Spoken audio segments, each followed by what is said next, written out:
Exit पोलनुसार देशात पुन्हा मोदी सरकार येणार, एनडीएला 350च्या वर जागा मिळण्याचा अंदाज.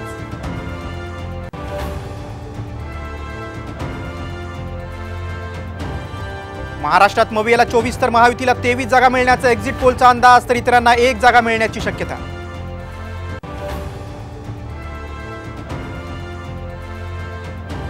इंडिया आघाडीला बहुमताचा विश्वास, 295 जागा जिंकण्याचा दिल्लीतील बैठकीनंतर मल्लिकार्जुन खरगेंचा दावा.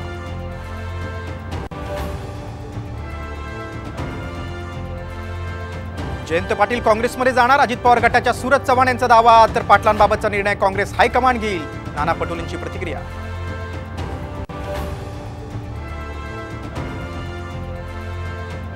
ससून रुग्णालयात माझं रक्त पाठवलं होतं, अल्पवयीन मुलाची आई शिवानी अग्रवालची कबुली, तर मुलगाच गाडी चालवत असल्याचं केलं कबूल.